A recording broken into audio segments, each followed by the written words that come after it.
यह बातचीत किसी साधारण प्रश्न से शुरू नहीं होती। यह शुरू होती है एक बेचैनी से, एक ऐसे सवाल से जो सदियों तक मौन में दबा रहा। हम सब गौतम बुद्ध को जानते हैं, उनकी शांति को, उनकी करुणा को, उनके मौन को। लेकिन क्या आपने कभी सोचा है, जब बुद्ध इस संसार से विदा हो गए, जब उनका शरीर शांत हुआ, तब क्या उनका दर्शन भी उतना ही सुरक्षित था? या फिर क्या कभी ऐसा क्षण भी आया जब बुद्ध का दिया हुआ मार्ग खुद अंधेरे में भटकने लगा?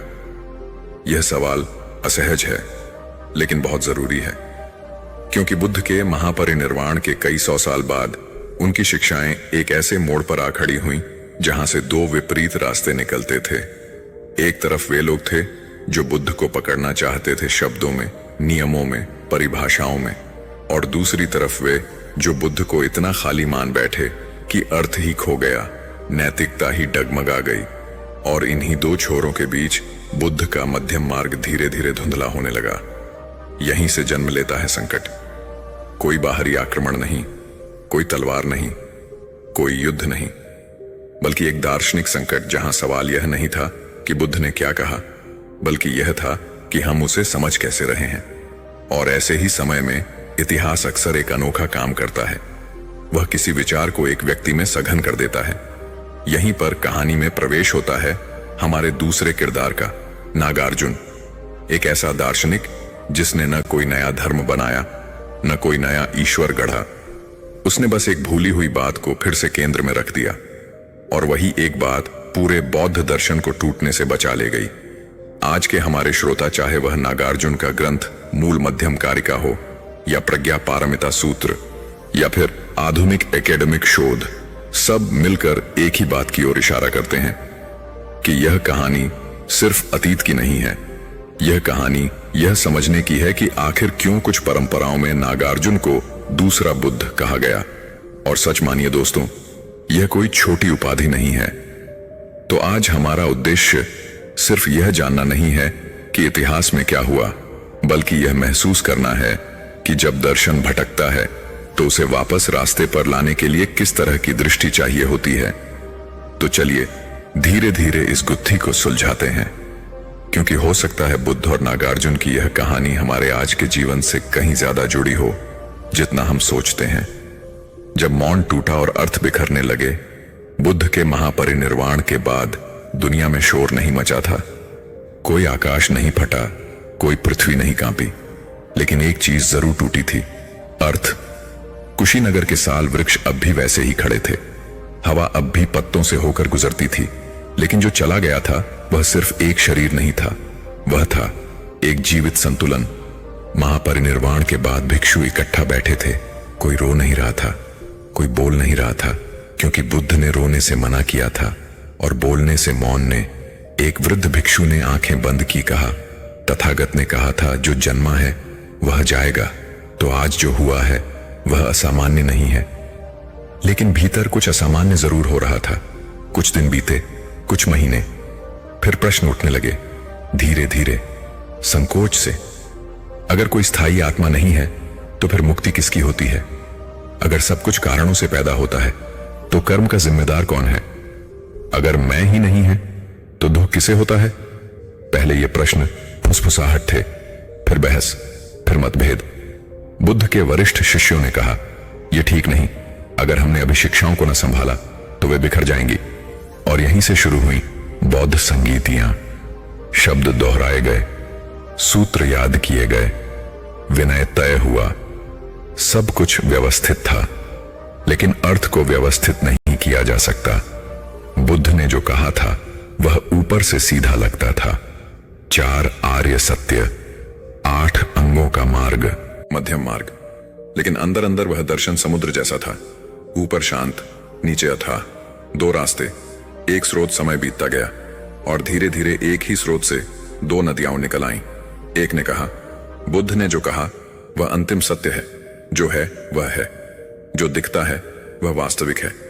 दूसरी ने कहा, नहीं, बुद्ध ने तो कहा था कुछ भी स्थायी नहीं, तो कुछ भी सच नहीं, सब सपना है। और किसी ने नहीं देखा कि बुद्ध दोनों से दूर कहीं बीच में खड़े थे। इस धारा के भिक्षु बहुत अनुशासित थे। वे कहते थे, अगर कुछ भी नहीं है तो अभ्यास किसका? अगर संसार झूठ है तो नैतिकता क्यों? उन्होंने धर्म को एक मजबूत ढांचा बना दिया, लेकिन उस ढांचे में जड़ता आ गई। दूसरी ओर कुछ भिक्षु बिल्कुल उलट दिशा में चले। वे हंसते हुए कहते, दुख भी भ्रम है, मुक्ति भी भ्रम है, अभ्यास भी भ्रम है। कुछ तो यह भी कहने लगे, अगर सब शून्य है तो करुणा किसके लिए? यह सुनकर कई साधक भीतर से टूट गए। अब बौद्ध संघ बाहर से शांत और अंदर से बांटा हुआ था। शब्द वही थे, सूत्र वही थे, लेकिन दृष्टि टूट चुकी थी। बुद्ध का मध्यम मार्ग या तो पत्थर बन रहा था या धुआं। बुद्ध के जाने के लगभग 1 शताब्दी बीत चुकी थी। वन अब भी थे, विहार अब भी थे, भिक्षु अब भी थे, लेकिन जो नहीं था वह था एक साझा दृष्टिकोण। कई साधक चुपचाप संघ छोड़ रहे थे। कोई गृहस्थ बन रहा था, कोई मौन में डूब गया था, कोई अभ्यास करता था पर आंखों में अब आग नहीं थी। एक युवा भिक्षु ने अपने गुरु से कहा, मैं नियम निभा रहा हूं, ध्यान कर रहा हूं, सूत्र याद कर रहा हूं, लेकिन भीतर कुछ सूख गया है। गुरु ने कुछ नहीं कहा, क्योंकि गुरु के भीतर भी वही सूखापन था। ऐसे ही समय में संघ के किनारों पर एक नई फुसफुसाहट शुरू हुई। यह परिषदों में नहीं थी, यह शास्त्रों में नहीं थी, यह हृदयों में थी। लोग कहने लगे, अगर मुक्ति सिर्फ मेरी है तो यह कैसी मुक्ति? अगर मैं जाग जाऊं और बाकी सब जलते रहें तो यह कैसी करुणा? धीरे धीरे एक नया आदर्श उभरा, बोधिसत्व। वह जो द्वार पर खड़ा है लेकिन भीतर नहीं जाता, वह जो मुक्ति पा सकता है पर रुक जाता है। क्यों? क्योंकि वह पीछे देखता है, और जो देखता है उसे सोने नहीं देता। इस भावना ने एक नई धारा को जन्म दिया। नाम रखा गया महायान, यानी महान वाहन। यह कहता था, बुद्ध अकेले नहीं थे, हर प्राणी बुद्ध बन सकता है। मुक्ति कोई व्यक्तिगत पुरस्कार नहीं, यह एक साझा यात्रा है। लोगों की आंखों में फिर से चमक आई। महायान ने बौद्ध धर्म को फिर से जीवित कर दिया। अब साधक सिर्फ ध्यान नहीं करते थे, वे देखते थे किसान का पसीना, मां का भय, राजा का अहंकार, भिखारी की भूख, और कहते, जब तक यह है मेरी मुक्ति अधूरी है।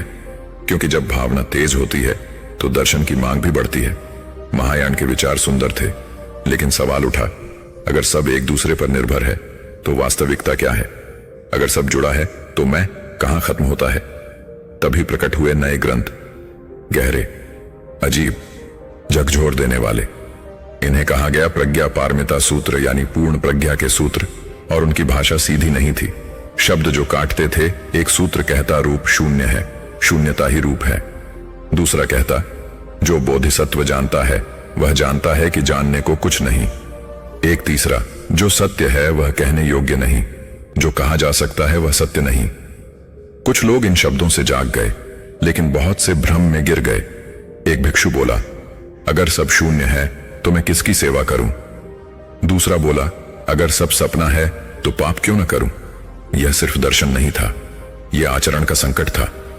करुणा का आदर्श खुद खतरे में था, क्योंकि अगर दुख असली नहीं, व्यक्ति असली नहीं, कर्म असली नहीं, तो फिर उत्तरदायित्व किसका? बौद्ध धर्म अब एक चौराहे पर था। पीछे लौटना संभव नहीं था, आगे रास्ता दिख नहीं रहा था। एक ओर शाश्वतवाद, जड़ नियम, कठोर अस्तित्व, दूसरी ओर शून्यवाद, अर्थहीनता, नैतिक शून्य, और बीच में बुद्ध का मौन। ऐसे समय में इतिहास हमेशा एक काम करता है, वह किसी विचार को एक व्यक्ति में सघन कर देता है। वह व्यक्ति न तो करुणा से भागेगा न तर्क से, वह दोनों को एक साथ पकड़ने की कोशिश करेगा। अभी हम उसका नाम नहीं लेंगे, क्योंकि वह पहले एक प्रश्न के रूप में आएगा, एक ऐसा प्रश्न जो दोनों चरमों को एक साथ हिला देगा। वह साधक जो प्रश्न बन गया, वह किसी बड़े मठ में नहीं रहता था। उसके पास न तो सैकड़ों शिष्य थे और न ही कोई पद। वह बस बहुत ज्यादा सोचता था। दक्षिण भारत की किसी पहाड़ी के पास एक छोटा सा विहार था। वहां एक साधक रोज ध्यान करता था, लेकिन उसका ध्यान शांति की ओर नहीं जाता था, वह वहीं अटक जाता। अगर सब शून्य है तो यह प्रश्न कहां से आया? यह प्रश्न उसे सोने नहीं देता था। वह महायान के सूत्र पढ़ता, फिर पुराने निकाय सूत्र। दोनों सही लगते थे और दोनों एक दूसरे को काटते थे। वह सोचता, अगर सब कुछ है तो बुद्ध ने अनात्मा क्यों कहा? अगर कुछ भी नहीं है तो बुद्ध ने करुणा क्यों सिखाई? एक रात उसने ध्यान छोड़ दिया, धूप बुझा दी, विहार से बाहर निकल गया। उसने आकाश की ओर देखा और पहली बार कहा, अगर सत्य है तो सामने आओ, मैं शब्दों से थक गया हूं। उस रात कोई देवता नहीं आया, कोई प्रकाश नहीं उतरा, बस एक साधारण सी बात उसके भीतर स्पष्ट हुई। मैं जिन चीजों को है और नहीं है मैं बांट रहा हूं, शायद वही सबसे बड़ी गलती है। यहीं से एक नया बीज पड़ा। वह बीज था निर्भरता। उसने देखा, विचार विचार से पैदा होता है भावना, भावना से पहचान, पहचान से कुछ भी अकेले नहीं उगता। वह अब सिर्फ साधक नहीं था, वह एक चलता हुआ प्रश्न बन चुका था। और यही वह क्षण था जहां से इतिहास ने उसकी ओर देखना शुरू किया। अब वह शब्दों से नहीं डरता था, वह तर्क से नहीं भागता था, वह तर्क को तर्क से ही खोलने लगा। उसने पूछा, अगर शून्यता का मतलब कुछ भी नहीं होता तो बुद्ध कुछ कहते ही क्यों? उसने एक एक धारणा ली, आत्मा, कर्म, दुहक, मुक्ति, और हर बार पूछा, क्या यह अपने आप मौजूद है या किसी और पर निर्भर? एक दिन उसने दीपक नहीं लौ को देखा। लौ न तेल थी, न बाती, न हवा, लेकिन इन सब के बिना वह थी भी नहीं। और तभी उसके भीतर एक वाक्य जन्मा, जो निर्भर है वही शून्य है। उसने कहा, जो कहते हैं सब कुछ स्थायी है, वे परिवर्तन से डरते हैं। जो कहते हैं कुछ भी नहीं है, वे जिम्मेदारी से डरते हैं। और दोनों बुद्ध से दूर हैं। मध्यम अब समझौता नहीं था, मध्यम अब दृष्टि था।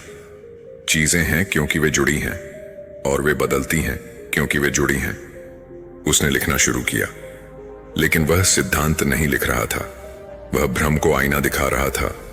उसकी भाषा कठोर थी क्योंकि वह झूठी स्पष्टता को तोड़ती थी। वह कहता, यदि कुछ अपने आप मौजूद होता तो कारणों की जरूरत न होती। जब करुणा और तर्क एक हो गए, अब तक उसका नाम दूर दूर तक फैल चुका था।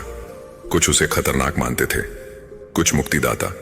लोग पूछते, अगर सब निर्भर है तो इससे करुणा कैसे आती है? वह मुस्कुराता और कहता, जब तुम समझते हो कि तुम्हारा दुख अकेला नहीं, तब करुणा अभ्यास नहीं, स्वभाव बन जाती है। उसने कहा, दूसरा कोई अलग सत्ता नहीं। जब मैं भूखा हूं और तुम भोजन करते हो तो यह अलग घटना नहीं। अब बोधिसत्व भावना नहीं, दृष्टि था। करुणा कर्तव्य नहीं, परिणाम थी। अब बौद्ध धर्म न पत्थर था न धुआं, वह एक बहती नदी था। दोस्तों, अभी भी इतिहास उसका नाम धीरे ले रहा था। इतिहास किसी दिन घोषणा नहीं करता, वह बस फुसफुसाता है, और एक दिन वह फुसफुसाहट नाम बन जाती है। अब वह सिर्फ साधक नहीं था, वह नागार्जुन कहलाया। क्यों यह नाम पड़ा, इस पर कई कथाएं हैं। कुछ कहते हैं नागों ने उसे ज्ञान दिया, कुछ कहते हैं उसकी तर्कशीलता नाग की तरह तीखी और कुंडलित थी। लेकिन जो भी हो, यह नाम डर पैदा करता था। एक दिन उसे बुलाया गया एक महान मठ में, जहां दोनों चरमों के विद्वान उपस्थित थे। एक ओर शाश्वतवाद के रक्षक, दूसरी ओर शून्यवाद के उग्र समर्थक। नागार्जुन बहस करने नहीं आया था, वह धारणाओं को उनकी जड़ों से उखाड़ने आया था। उसने पहला प्रश्न रखा, जो चीज अपने आप मौजूद है, क्या वह बदल सकती है? कोई बोला, नहीं।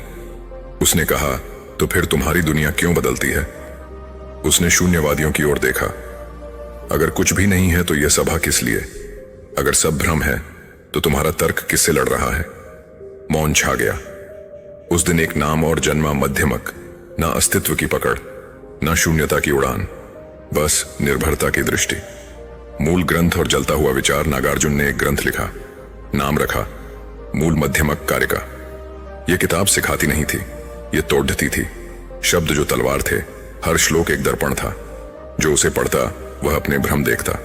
जो कारण से उत्पन्न है वह न शाश्वत है न शून्य। कुछ मठों में उसके ग्रंथ जलाए गए। कुछ गुरुओं ने कहा, यह व्यक्ति धर्म को नष्ट कर देगा। लेकिन जहां ग्रंथ जले वहीं प्रश्न जगे। नागार्जुन के शिष्य सिर्फ भारत में नहीं रुके, उनके विचार रेशम मार्ग पर चले। चीन, तिब्बत, कोरिया, जापान, हर जगह एक ही प्रश्न गूंजा, क्या है? बिना निर्भर हुए। द्वितीय बुद्ध समय बीत गया। नागार्जुन भी एक दिन मौन में विलीन हो गया। लेकिन जो रह गया वह व्यक्ति नहीं था, वह दृष्टि थी। बुद्ध और नागार्जुन लोग कहने लगे, बुद्ध ने रास्ता दिखाया, नागार्जुन ने रास्ता साफ किया। इसीलिए उसे कहा गया द्वितीय बुद्ध।